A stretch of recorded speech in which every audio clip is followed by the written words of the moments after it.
Regression therapy. നമ്മൾ ഹിപ്നോസിസിൽ ഉപയോഗിക്കുന്ന ഒരു വേർഡാണ് റിഗ്രഷൻ തെറാപ്പി.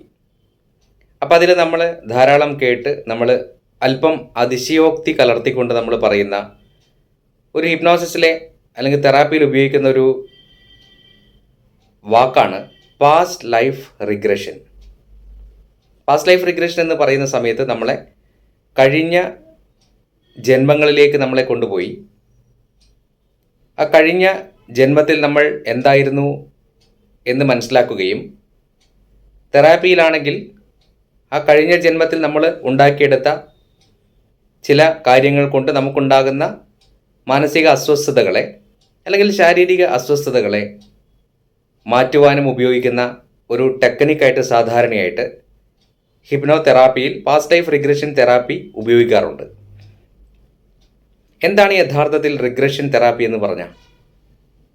ഇപ്പോൾ റിഗ്രഷൻ എന്ന് പറയുന്ന സമയത്ത് നമ്മൾ പിറകിലേക്ക് പോവുക. അപ്പോൾ പാസ്റ്റ് ലൈഫ് റിഗ്രഷൻ തെറാപ്പി പോലെ തന്നെ നമ്മൾ ഉപയോഗിക്കുന്ന മറ്റൊരു തെറാപ്പിയാണ് റിഗ്രഷൻ, ഏജ് റിഗ്രഷൻ തെറാപ്പി. നമ്മുടെ കുട്ടിക്കാലത്തേക്ക് കടന്നു ചെന്നുകൊണ്ട് നമ്മൾ കുട്ടിക്കാലത്ത് അനുഭവിച്ചിരിക്കുന്ന ചില മാനസിക അസ്വസ്ഥതകളും വിഷമങ്ങളും ചില പ്രത്യേക സംഭവങ്ങളും മറവിയുടെ ഏറ്റവും അടിത്തട്ടിൽ നിന്നും പുറത്തേക്കെടുത്തുകൊണ്ട് വ്യക്തികളിലെ മാനസിക പ്രശ്നങ്ങൾക്ക് പരിഹാരം നൽകുന്ന ഒരു തെറാപ്പിയാണ് ഏജ് റിഗ്രഷൻ തെറാപ്പി. എന്നാൽ നമ്മുടെയൊക്കെ ഒരു പ്രധാനപ്പെട്ട സംശയം പാസ്റ്റ് ലൈഫ്, കഴിഞ്ഞ ജന്മങ്ങളിൽ നമ്മൾക്ക് സംഭവിച്ചിരിക്കുന്ന കർമ്മത്തിൻ്റെ കണക്കുകൾ എന്തൊക്കെയാണെന്ന് പരിശോധിക്കുക. യഥാർത്ഥത്തിൽ നമുക്ക് കഴിഞ്ഞ ജന്മം ഉണ്ടോ എന്നതൊരു പ്രധാനപ്പെട്ടൊരു വസ്തുതയാണ്. ജന്മങ്ങളെക്കുറിച്ച് പറയുമ്പോൾ നമ്മൾ സാധാരണയായിട്ട് യുക്തിവാദി എന്ന് വിളിക്കും. നിരീശ്വരവാദി, ഈശ്വരവാദി, യുക്തിവാദി. ആക്ച്വലി നിരീശ്വരവാദിയായിരുന്നാലും ഈശ്വരവാദിയായിരുന്നാലും രണ്ടും യുക്തിവാദിയാണ്. രണ്ടുപേരുടെയും യുക്തിക്കനുസരിച്ചുകൊണ്ട് വിശ്വാസങ്ങൾ അത് മുൻപോട്ടേക്ക് കൊണ്ടുപോകുന്ന വ്യക്തികളാണ് യുക്തിവാദികൾ. അപ്പോൾ യഥാർത്ഥത്തിൽ ഈശ്വരവാദിയായാലും നിരീശ്വരവാദിയായാലും രണ്ടും യുക്തിവാദികളാണ്. അപ്പോൾ ഈശ്വരനുണ്ടോ അല്ലെങ്കിൽ കഴിഞ്ഞ ജന്മമുണ്ടോ എന്നൊക്കെ അറിയുവാനുള്ള മനുഷ്യൻ്റെ ഒരു ത്വര. കഴിഞ്ഞ ജന്മങ്ങളെക്കുറിച്ച് നമ്മൾ പറയുമ്പോൾ നമ്മൾ മനസ്സിൻ്റെ ഒരു ഘടനയെക്കുറിച്ച് അത്യാവശ്യം മനസ്സിലാക്കിയതിന് ശേഷം മാത്രമേ നമ്മൾ ഈശ്വരവാദത്തെയും നിരീശ്വരവാദത്തെയും കഴിഞ്ഞ ജന്മത്തെയും കുറിച്ചൊക്കെ നമ്മൾ ഡിസ്കസ് ചെയ്യാൻ പാടുള്ളൂ. അപ്പോൾ എന്താണ് യഥാർത്ഥത്തിൽ മനുഷ്യ മനസ്സെന്ന് പറഞ്ഞു കഴിഞ്ഞാൽ, മനുഷ്യ മനസ്സെന്ന് പറയുമ്പോൾ നമ്മൾ അതിനെ എളുപ്പത്തിൽ പഠിക്കുവാൻ വേണ്ടിയിട്ട് നമുക്കതിനെ ബോധമെന്നും ഉപബോധമെന്നുമുള്ള രണ്ട് തലങ്ങളായിട്ട് വേണമെങ്കിൽ ഡിവൈഡ് ചെയ്ത് മാറ്റാം. ബോധം അത് ചിന്തകൾ കൊണ്ടുള്ള നമ്മുടെ ബ്രെയിനിൻ്റെ ഒരു കളിയാണ്. ഉപബോധം എന്താണോ നിരന്തരം ബ്രെയിനിൽ കൂടി ചിന്തകൾ കൊണ്ട് നമ്മൾ റിപ്പീറ്റ് ചെയ്തു പോകുന്നതിനെ ശേഖരിച്ചു വെക്കുന്ന വളരെ പവർഫുൾ ആയിട്ടുള്ള മനസ്സാണ് ഉപബോധ മനസ്സെന്ന് പറയുന്നത്.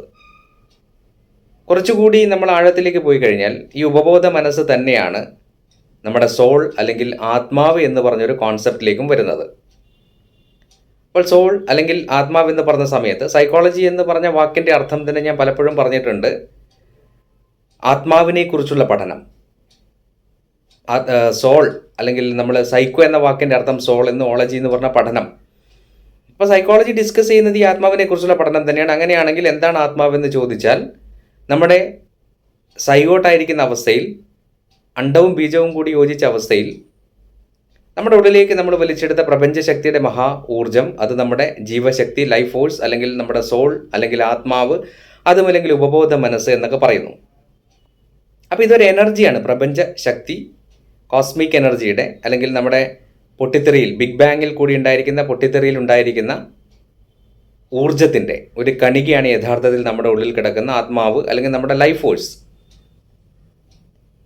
പഞ്ചഭൂതങ്ങൾ കൊണ്ട് ഉണ്ടാക്കിയിരിക്കുന്ന ശരീരം അത് വിഘടനം വരും. പഞ്ചഭൂതങ്ങൾ വിഘടിച്ചുകൊണ്ട് അത് നശിക്കും. അങ്ങനെ ശരീരം നശിക്കുമ്പോൾ നമ്മുടെ ഉള്ളിലെ ആത്മാവ് നശിക്കുന്നില്ലെന്ന് പറയും. അതിൻ്റെ ഒരു സയൻറ്റിഫിക്കൽ വേർഷനിലേക്ക് പോയി കഴിഞ്ഞാൽ ഫിസിക്സ് നമ്മളോട് പറയുന്നു, energy can be created and nor be destroyed. ഒരു ഊർജ്ജത്തെ നമുക്ക് പുതിയതായിട്ട് ഉണ്ടാക്കുവാനോ അതിനെ നശിപ്പിക്കുവാനോ സാധിക്കില്ല. It can be converted one form to another. ഇത് നമുക്കൊരു ഫോമിൽ നിന്ന് ഒരു രൂപത്തിൽ നിന്ന് മറ്റൊരു രൂപത്തിലേക്ക് മാറ്റിയെടുക്കാം. അപ്പം അങ്ങനെയാണെങ്കിൽ ആത്മാവ് ഊർജ്ജമാണെങ്കിൽ, ഉപബോധ മനസ്സ് ഊർജ്ജമാണെങ്കിൽ, ഒബ്വിയസ്ലി നമുക്കറിയാം ശരീരം നശിച്ചാലും ഈ ആത്മാവ് നശിക്കുന്നില്ല. ഇതെവിടെ പോകുന്നു ചോദിച്ചാൽ പഞ്ചഭൂത നിർമ്മിതമായ അടുത്ത ശരീരത്തിന് ഊർജ്ജം പകരുവാൻ വേണ്ടിയിട്ട് ഇത് അടുത്തതിലേക്ക് പോകുന്നു എന്ന് പറയാം. അങ്ങനെ അടുത്തതിലേക്ക് പോകുന്നു എന്ന് പറയുന്ന സമയത്ത് നമുക്ക് ഉറപ്പിക്കാം എത്രയോ ജന്മങ്ങൾ നമ്മൾ പല ശരീരത്തിൽ കൂടി ഈ ഊർജ്ജത്തിനെ കടത്തി വിട്ട് ഇപ്പോൾ നമ്മളിരിക്കുന്ന ഈ ശരീരത്തിനകത്ത് ഈ ഊർജ്ജം പ്രവേശിച്ചുകൊണ്ട് നമ്മളിങ്ങനെ നിൽക്കുന്ന അവസ്ഥയാണ് നമ്മുടെ ഇപ്പോഴുള്ള വർത്തമാന കാലഘട്ടം എന്ന് പറയുന്നത്. അപ്പോൾ കഴിഞ്ഞ ജന്മം ഉണ്ടോ എന്ന് ചോദിച്ചാൽ 100% ഉറപ്പിച്ച് പറയാം, കഴിഞ്ഞ ജന്മങ്ങൾ ഈ ഊർജ്ജവുമായിട്ട് ബന്ധപ്പെട്ടിട്ട് ഊർജ്ജതലത്തിൽ നമുക്കുണ്ട്. എന്നാൽ ഈ ഊർജ്ജതലത്തിനെ, കഴിഞ്ഞ ജന്മങ്ങളെ നമുക്ക് തിരിച്ചറിയുവാൻ സാധിക്കുമോ എന്നുള്ളതാണ് ഇതിലെ പ്രധാനപ്പെട്ടൊരു വസ്തുത. പാസ്റ്റ് ലൈഫ് റിഗ്രഷൻ എന്ന് പറഞ്ഞ സമയത്ത് പലപ്പോഴും നമ്മൾ അർത്ഥം വയ്ക്കുന്നത് ആ കഴിഞ്ഞ ജന്മത്തിനെ ഈ ശരീരത്തിൽ ഇരുന്നു കൊണ്ട് നമുക്ക് മനസ്സിലാക്കുവാൻ സാധിക്കും എന്നൊരു വസ്തുതയാണ്. ഉപബോധ മനസ്സിൻ്റെ ആഴത്തിലേക്ക് പോയി, അല്ലെങ്കിൽ നമ്മൾ ഹിപ്നോസിസിൻ്റെ അനന്ത സാധ്യതകൾ ഉപയോഗിച്ചുകൊണ്ട് മനസ്സിനെ ആ ഒരു അവസ്ഥയിൽ, പ്രത്യേക അവസ്ഥയിൽ എത്തിച്ചുകൊണ്ട് ഒരു ഹിപ്നോതെറാപ്പിസ്റ്റ് ചോദിക്കുന്ന ചോദ്യത്തിൽ കൂടി ആ വ്യക്തിയെ അയാളുടെ കഴിഞ്ഞ ജന്മങ്ങളിലേക്ക് കൊണ്ടുപോകാൻ സാധിക്കും എന്നുള്ളതാണ് പാസ്റ്റ് ലൈഫ് റിഗ്രഷൻ എന്നതുകൊണ്ട് പല ആളുകളും അർത്ഥം വയ്ക്കുന്നത്. എന്നാൽ ഇതിൻ്റെ ഒരു സയൻറ്റിഫിക്കൽ വേർഷനിലേക്ക് പോവുകയാണെങ്കിൽ നമ്മുടെ പ്രകൃതി തന്നെ നമ്മുടെ പാസ്റ്റ് ലൈഫിനെ, കഴിഞ്ഞ ജന്മങ്ങളെ നമ്മളിൽ നിന്ന് മറച്ചു വെച്ചിരിക്കുകയാണ്. കാരണം നമുക്കൊരിക്കലും നമ്മുടെ കഴിഞ്ഞ ജന്മത്തെക്കുറിച്ച് അറിയുവാനോ നമ്മുടെ കഴിഞ്ഞ ജന്മങ്ങളിലെ പ്രവൃത്തികളെക്കുറിച്ച് അറിയുവാനോ സാധിക്കില്ല. അത് പ്രകൃതിയുടെ ഒരു നിയമമാണ്.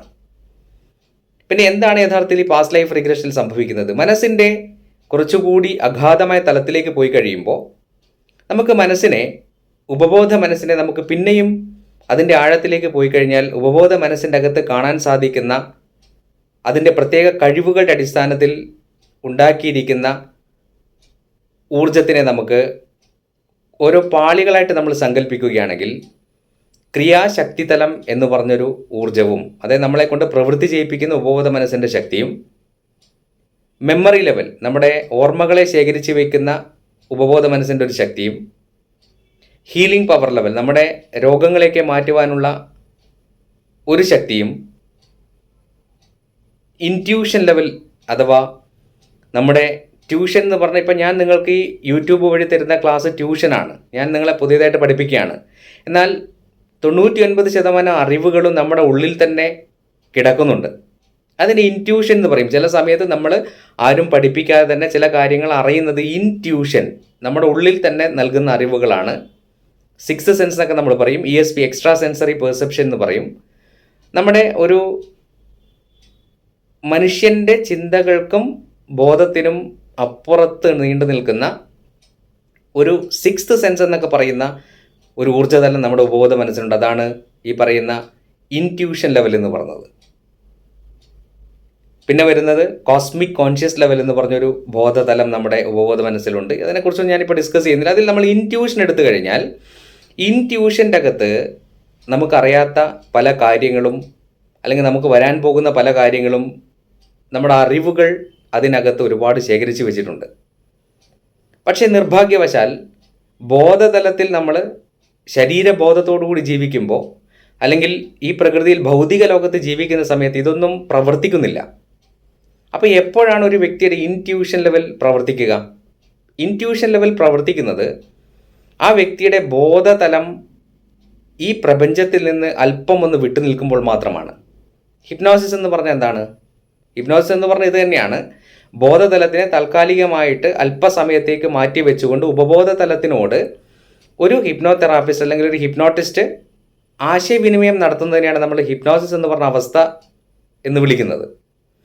അങ്ങനെയാണെങ്കിൽ ബോധതലത്തെ അല്പം മാറ്റിയിട്ട് നമുക്ക് പാസ്റ്റ് ലൈഫ് റിഗ്രഷനിലേക്ക് പോകാൻ സാധിക്കുമോ എന്ന് ചോദിച്ചാൽ, ഞാൻ ആദ്യമേ പറഞ്ഞു, പ്രകൃതി തന്നെ നമ്മുടെ പാസ്റ്റ് ലൈഫിനെ മറച്ചു വെച്ചിരിക്കുകയാണ്. പാസ്റ്റ് ലൈഫ് ഇല്ലെന്നൊന്നും ഞാൻ പറയുന്നില്ല, പക്ഷേ പാസ്റ്റ് ലൈഫിനെ മറച്ചു വെച്ചിരിക്കുകയാണ്.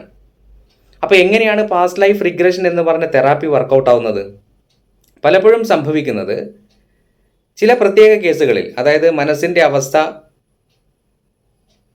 ഒരു ഗാമ വേവ്സ്, നമ്മൾ EEG സ്കാനിങ് ഒക്കെ എടുത്തു കഴിഞ്ഞാൽ ഗാമ എന്ന് പറഞ്ഞ അവസ്ഥയിലേക്ക്, അതായത് ഇലക്ട്രിസിറ്റി പ്രൊഡ്യൂസ് ചെയ്യുന്ന ബ്രെയിൻ അതിൻ്റെ എല്ലാ പ്രവർത്തനങ്ങളും നിർത്തിവെച്ചുകൊണ്ട് ഗാമ എന്ന് പറഞ്ഞ അവസ്ഥയിലേക്ക് പോകുന്ന സമയത്ത് പലപ്പോഴും പല ആളുകൾക്കും ഇൻറ്റ്യൂഷനൊക്കെ എത്തിപ്പെടുന്നത് കാണാം.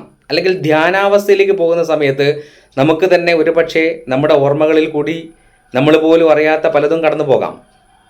അപ്പോൾ ഇവിടെ പാസ്റ്റ് ലൈഫ് റിഗ്രഷനിൽ സംഭവിക്കുന്ന ഒരു തെറാപ്പിസ്റ്റിൻ്റെ വൈദഗ്ധ്യത്തോടു കൂടിയിട്ട് ആ തെറാപ്പിസ്റ്റ് നൽകുന്ന മെസ്സേജുകളെ ഉപബോധ മനസ്സ് സ്വീകരിച്ചുകൊണ്ട് ആ ഉപബോധ മനസ്സിനകത്ത് ഉള്ള വാസനകളും ഉപബോധ മനസ്സിനകത്തുള്ള പല കാര്യങ്ങളും കൂടി കുഴഞ്ഞുകൊണ്ട് ഒരു വ്യക്തി എത്തിപ്പെടുന്ന ഒരു പ്രത്യേക അവസ്ഥ മാത്രമാണ് യഥാർത്ഥത്തിൽ പാസ്റ്റ് ലൈഫ് റിഗ്രഷനിൽ നടക്കുന്നത്. അല്ലാതെ യഥാർത്ഥത്തിലുള്ള പാസ്റ്റ് ലൈഫ് അറിയാൻ സാധിക്കുമോ എന്ന് ചോദിച്ചു കഴിഞ്ഞാൽ ഹിപ്നോസിസ് എന്ന് പറയുന്നതും ധ്യാനം എന്ന് പറയുന്നതും ഒക്കെ യഥാർത്ഥത്തിൽ ഒരേ അവസ്ഥ തന്നെയാണ്. നമ്മളതിനെ യമ, നിയമ, ആസന, പ്രാണായാമ, പ്രത്യാഹാര, ധാരണ, ധ്യാന, സമാധി 8 ഘട്ടങ്ങളിൽ കൂടി കടന്നുപോയിട്ട് സമാധി എന്ന് പറഞ്ഞ അവസ്ഥയിൽ സുഷുപ്തിയിലാണ് നമ്മൾ യഥാർത്ഥത്തിൽ നമ്മുടെ ഇൻറ്റ്യൂഷനൊക്കെ പുറത്തേക്ക് ആടുന്നത്. ഒരു ഹിപ്നോ തെറാപ്പിസ്റ്റും ഒരു വ്യക്തി എത്തിക്കുന്നത് ഈ പറഞ്ഞൊരു സുഷുപ്തി എന്ന് പറഞ്ഞ ലെവലിലേക്കാണ്. ആ ലെവലിൽ ബ്രെയിൻ ഈ പറയുന്ന ഗാമ എന്ന് പറഞ്ഞ അവസ്ഥയിൽ നിൽക്കുന്ന സമയത്ത് തെറാപ്പിസ്റ്റ് കൊടുക്കുന്ന നിർദ്ദേശങ്ങൾക്കനുസരിച്ചുകൊണ്ട് ഉണ്ടാക്കിയെടുക്കുന്ന ഒരു ഉപബോധ മനസ്സിൻ്റെ സങ്കല്പം മാത്രമാണ് യഥാർത്ഥത്തിൽ ഈ പറയുന്ന പാസ്റ്റ് ലൈഫ് റിഗ്രഷനിൽ സംഭവിക്കുന്നത്. അപ്പോൾ ഇതിൽ പാസ്റ്റ് ലൈഫ് റിഗ്രഷനിൽ എന്താണ് അതൊരു തെറാപ്പിയായിട്ട് യൂസ് ചെയ്യുമ്പോഴുള്ള ഗുണം എന്താണ്? ഇപ്പോൾ ഫോർ എക്സാമ്പിൾ നമ്മൾ ചെറുപ്പം തൊട്ട് കണ്ടതും കേട്ടതുമായിട്ടുള്ള പല കഥകളും ഉണ്ടാവും. രാജാവിൻ്റെ കഥകൾ, ഭടന്മാരുടെ കഥകൾ. അതേപോലെ തന്നെ എടുക്കുകയാണെങ്കിൽ നമ്മുടെ ഉപബോധ മനസ്സിൻ്റെ അകത്ത് തന്നെ കഴിഞ്ഞ ഒരുപാട് ജന്മങ്ങളിൽ കൂടി കടന്നു വന്നിരിക്കുന്ന വാസനകളുണ്ടാകാം. ആ വാസനയിൽ നമ്മൾ കഴിഞ്ഞതിലും ഒക്കെ ചെയ്ത ജോലിയുടെയൊക്കെ ഒരു അംശം ആ ഉപബോധ മനസ്സിൽ ഊർജ്ജമായിട്ട് കിടക്കാം. ആ എനർജിയാണ് നമ്മൾ അടുത്ത ഈ ശരീരത്തിലേക്ക് കൊണ്ടുവന്നിരിക്കുന്നത്. അപ്പോൾ നമ്മൾ ഉപബോധ മനസ്സിൻ്റെ തിയറിയെക്കുറിച്ച് പറയുമ്പോൾ നമ്മളൊരു എക്സാം ഹാളിലേക്ക് നമ്മൾ കയറി. എക്സാം ഹാളിൽ കയറിയിട്ട് നമ്മൾ എക്സാമിനേഷൻ എഴുതാൻ വേണ്ടിയിട്ട് നമ്മൾ നോക്കുന്ന സമയത്ത് നമ്മൾ നല്ല ടെൻഷനായിട്ടുണ്ടെങ്കിൽ ആ ടെൻഷനും വെച്ചുകൊണ്ട് നമ്മളൊരു അറിയാവുന്ന ഒരു ചോദ്യത്തിനെ നമ്മൾ അപ്രോച്ച് ചെയ്യാൻ ശ്രമിക്കുമ്പോൾ പോലും പലപ്പോഴും ഉത്തരം ഉപബോധ മനസ്സ് പുറത്തേക്ക് വിടില്ല. അങ്ങനെ നമ്മൾ ബലം പ്രയോഗിച്ചുകൊണ്ട് ഉപബോധ മനസ്സ് ഉപയോഗിക്കാൻ ശ്രമിക്കും തോറും ഉപബോധ മനസ്സ് കൂടുതൽ ടൈറ്റായിട്ട് ഒരു ഇൻഫർമേഷനും പുറത്ത് വിടാത്ത അവസ്ഥയിലേക്ക് എത്തും. പിന്നീട് എക്സാം കഴിഞ്ഞുകൊണ്ട് നമ്മൾ പുറത്തിറങ്ങിയിട്ട് ഏതെങ്കിലും ഒരു മരച്ചുവട്ടിൽ വളരെ റിലാക്സ് ചെയ്തിരിക്കുന്ന സമയത്ത് നമുക്ക് ആ ഉത്തരം അല്ലെങ്കിൽ ആൻസർ നമുക്ക് വളരെ കൂളായിട്ട് നമുക്ക് ഓർമ്മയിലേക്ക് വരുന്നത് കാണാം. ഉപബോധ മനസ്സിൻ്റെ ഒരു സ്വതസിദ്ധമായിട്ടുള്ള ഒരു സ്വഭാവമാണ്. എത്രമാത്രം അതിനെ എൻഗേജ് ചെയ്ത് വെക്കുന്നുവോ, എത്രമാത്രം അതിനോട് ഫലപ്രയോഗം നടത്തുന്നുവോ, എത്രമാത്രം അതിനോട് മൽപ്പിടുത്തം നടത്തുന്നുവോ അതിനനുസരിച്ച് അത് റെസിസ്റ്റ് ചെയ്യാൻ തുടങ്ങും. Defence mechanism of sub conscious mind എന്ന് പറഞ്ഞൊരു തിയറി തന്നെയുണ്ട്. ആ തിയറി പ്രകാരം പലതരത്തിലുള്ള മാനസിക അസ്വസ്ഥതകളും വരുമ്പോൾ ഉപബോധ മനസ്സിനെ അതിനെ ഡിഫെൻഡ് ചെയ്യാൻ വേണ്ടിയിട്ട് പല കഥകളും ഉണ്ടാക്കും. ഫാൻറ്റസി എന്നൊക്കെ നമ്മൾ പറയും. ചില ആളുകൾ ഫാൻറ്റസി വേൾഡിലൊക്കെ ജീവിക്കുന്നത് ആ പറയുന്ന ഒരു റെസിസ്റ്റൻസിൻ്റെ ഭാഗമാണ്.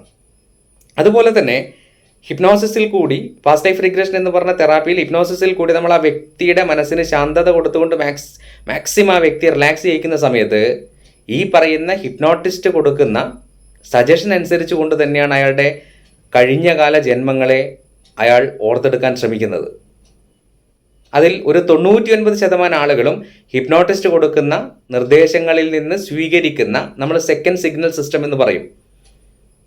നമ്മൾ ഒരു പട്ടിയെ സംബന്ധിച്ചിടത്തോളം ഒരു ബെല്ലടിച്ചുകൊണ്ട് പട്ടിക്ക് നമ്മൾ ഭക്ഷണം കൊടുത്തു കഴിഞ്ഞാൽ പിന്നീട് എപ്പോഴൊക്കെ ബെല്ലടിക്കുന്നു അപ്പോഴൊക്കെ പട്ടിക്ക് വായിൽ ഉമിനീര് വരും. അതിനോട് റിയാക്ട് ചെയ്യും ബോഡി, റിഫ്ലക്സ് ആക്ഷൻ എന്ന് പറയും. ഇതേ ഒരു പരീക്ഷണം മനുഷ്യനിൽ ചെയ്തു കഴിഞ്ഞാൽ ബെല്ലടിക്കുമ്പോൾ മാത്രമല്ല ബെല്ലെന്ന് പറയുമ്പോൾ പോലും ആ വ്യക്തിയുടെ ഉള്ളിൽ ഉമിനീര് പുറപ്പെടുവിക്കും. അതായത് ഇതിനെ സെക്കൻഡ് സിഗ്നൽ സിസ്റ്റം എന്ന് വിളിക്കും. ഇങ്ങനെ നമ്മൾ തെറാപ്പിസ്റ്റ് കൊടുക്കുന്ന ചില നിർദ്ദേശങ്ങളിൽ കൂടി ആ വ്യക്തി മെനഞ്ഞെടുക്കുന്ന ചില കഥകളിൽ കൂടി ആ വ്യക്തി പോയിട്ടാണ് ബീജാവസ്ഥയിൽ നിന്നും പിന്നീട് കഴിഞ്ഞ ജന്മത്തിലേക്ക് പോകുമ്പോൾ താൻ ആരാണ് എന്നുള്ള ഒരു കഥ ഈ ഉപബോധ മനസ്സ് സങ്കല്പത്തിൽ കൂടി ഉണ്ടാക്കിയെടുക്കുന്നത്. പക്ഷേ ഇത് നല്ലതാണ്. കാരണം നെഞ്ചുവേദന കലശലായിട്ടുള്ള ഒരാൾക്ക് ലോകത്ത് എവിടെ പോയിട്ടും ഈ രോഗം മാറാതെ വന്നപ്പോൾ അയാളെ സംബന്ധിച്ചിട്ട് അയാളൊരു സൈക്കോസൊമാറ്റിക് എന്ന് പറയും, മനസ്സിൽ നിന്ന് ശരീരത്തിലേക്ക് പകരുന്ന രോഗം. അയാളൊരു പാസ്റ്റ് ലൈഫ് റിഗ്രഷനെ വിധേയമാക്കിയിട്ട് കൊടുത്ത ഇൻപുട്ടിനനുസരിച്ചുകൊണ്ട് അയാളുടെ ഉള്ളിൽ നിന്ന് വന്നിരിക്കുന്നത് അയാൾ കഴിഞ്ഞ ജന്മത്തിൽ ഒരു രാജാവിൻ്റെ ഭടനായിരുന്നുവെന്നും ഒരു യുദ്ധത്തിൽ കുന്തം കൊണ്ടുള്ള കുത്തേറ്റ് മരിച്ചുപോയി എന്നുള്ളതാണ്. അങ്ങനെ നെഞ്ചിലേറ്റ ആ മുറിവ് അതാണ് തൻ്റെ വേദന എന്ന് ഉപബോധ മനസ്സിൽ അതായത് ലോജിക് ഇല്ലാത്ത ഉപബോധ മനസ്സിൽ കൊണ്ടുനടക്കുന്ന ഒരു വ്യക്തിയെ സംബന്ധിച്ചിടത്തോളം അയാളെ ഒരു പാസ്റ്റ് ലൈഫ് റിഗ്രഷൻ എന്ന് പറഞ്ഞ മെത്തഡിൽ കൂടി അങ്ങനെ ഒരു ഭടന്റെ കഥയും അങ്ങനെ ഒരു പഠനമായിട്ട് മാറിക്കഴിയുമ്പോൾ സ്വാഭാവികമായിട്ടും അയാൾക്ക് എന്ത് സംഭവിക്കും? അയാളിൽ ഈ പറയുന്ന മാനസിക അസ്വസ്ഥത അല്ലെങ്കിൽ ശരീരത്തിന്റെ വേദന പോകും. അപ്പോൾ പാസ്റ്റ് ലൈഫ് റിഗ്രഷൻ തെറാപ്പി നല്ലതാണോ എന്ന് ചോദിച്ചാൽ നല്ലതാണ്. പക്ഷെ പലപ്പോഴും ഇത് ചില പ്രശ്നങ്ങൾ കൂട്ടുവാനും കാരണമാവും. പുനർജന്മത്തെക്കുറിച്ചും കഴിഞ്ഞ ജന്മത്തെക്കുറിച്ചും ആത്മാവിനെക്കുറിച്ചും സ്പിരിച്വൽ ലെവലിലൊക്കെ ഇപ്പം ഭഗവത്ഗീത പോലെയുള്ള ഗ്രന്ഥങ്ങൾ വായിച്ചുകൊണ്ട് ആത്മാവിനെക്കുറിച്ചൊക്കെ സാഖ്യശാസ്ത്രമൊക്കെ മനസ്സിലാക്കിയ ഒരു വ്യക്തിയിലാണ് നിങ്ങൾ ഈ പാസ്റ്റ് ലൈഫ് റിഗ്രഷൻ നടത്തുന്നതെങ്കിൽ ചിലപ്പോൾ ഒരുപക്ഷെ അത് കുറ്റബോധത്തിലേക്ക് പോകുവാനുള്ള സാധ്യതയുമുണ്ട്. കാരണം അയാൾ മെനഞ്ഞെടുക്കുന്ന അല്ലെങ്കിൽ ഒരുപക്ഷെ ഇനി അയാളുടെ ESP അല്ലെങ്കിൽ ഇൻറ്റ്യൂഷൻ ലെവൽ വർക്കൗട്ടായി എന്ന് തന്നെ ഇരിക്കട്ടെ, അങ്ങനെ അയാൾ ഉണ്ടാക്കിയെടുക്കുന്ന അയാളുടെ ഉപബോധ മനസ്സിൻ്റെ കഥകളിൽ നിന്നും കഴിഞ്ഞ ജന്മത്തിൽ അയാൾ ചെയ്തു പോയിരിക്കുന്ന പാപങ്ങളെക്കുറിച്ചുള്ള ഓർമ്മകളെ ഒരു ഹിപ്നോട്ടിസ്റ്റിന് കൃത്യമായ സജഷനിൽ കൂടി അതിനെ ഒരു കറക്റ്റ് ആംഗിളിലേക്ക് കൊണ്ടുപോകാൻ സാധിച്ചിട്ടില്ല എങ്കിൽ ആ വ്യക്തിയിൽ വീണ്ടും മാനസിക അസ്വസ്ഥതകൾ ക്രിയേറ്റ് ചെയ്യപ്പെടും. അപ്പം അതുകൊണ്ട് പാസ്റ്റ് ലൈഫ് റിഗ്രഷൻ എന്ന് പറഞ്ഞ സമയത്ത് അത് നമുക്കൊരു തെറാപ്പിയായിട്ട് ഉപയോഗിക്കാം. പക്ഷേ അത് സത്യമാണോ എന്ന് ചോദിച്ചാൽ അത് പ്രപഞ്ചം മറച്ചു വെച്ചിരിക്കുന്ന ഒരു വസ്തുതയാണ്, നമ്മുടെ കഴിഞ്ഞ ജന്മങ്ങളെയൊക്കെ. അതിനെ ഒരു ഹിപ്നോസിസിൽ കൂടി നമുക്ക് അയാളുടെ മനസ്സിൽ നിന്ന് പുറത്തേക്കെടുക്കാൻ സാധിക്കുമെന്ന് പറയുമ്പോൾ അതിന് ഒരുപാട് പരിമിതികളുണ്ട്. അപ്പം അതുകൊണ്ട് തന്നെ കൂടുതൽ ഈ പാസ്റ്റ് ലൈഫിലേക്ക് പോകാതിരിക്കുന്നതാണ് ഉത്തമം. പലപ്പോഴും മാനസിക അസ്വസ്ഥതകളായിട്ട് വരുന്ന ആളുകളെ ഒരു കൗൺസിലിങ്ങോ ഹിപ്നോതെറാപ്പിയോ മാത്രം ചെയ്യുന്നതിലുപരി ഒരു സൈക്യാട്രിയും സൈക്കോളജിയും കൂടി മിക്സ് ചെയ്തുകൊണ്ട്, കൗൺസിലിംഗ് മിക്സ് ചെയ്തുകൊണ്ട് മുൻപോട്ടേക്ക് കൊണ്ടുപോകുമ്പോഴാണ് ഗുണം ലഭിക്കുക. കാരണം പലപ്പോഴും ഇന്നത്തെ നമ്മുടെ ഭക്ഷണ രീതിയും ഇന്നത്തെ നമ്മുടെ ഈ പറയുന്ന പ്രകൃതി ദുരന്തങ്ങളൊക്കെ ചേർന്നിട്ട് മനുഷ്യനോ ടോട്ടലി ഹോർമോൺ ലെവൽ അവൻ ഒരുപാട് വ്യതിയാനങ്ങൾ വന്ന അവസ്ഥയിലാണ് അവൻ്റെ ജീവിതം. അപ്പോൾ സൈക്യാട്രിയും സൈക്കോളജിയും കൂടി മിക്സ് ചെയ്ത് കൊണ്ടുപോകുന്നതാണ് പലപ്പോഴും പല മാനസിക അസ്വസ്ഥതകൾക്കും നല്ലത്. അപ്പോൾ പാസ്റ്റ് ലൈഫിനെ കുറിച്ച് അല്ലെങ്കിൽ പാസ്റ്റ് ലൈഫ് റിഗ്രഷനെ കുറിച്ച് നമുക്ക് കൂടുതൽ വീഡിയോകൾ നമുക്ക് ചെയ്യാം. നമസ്കാരം.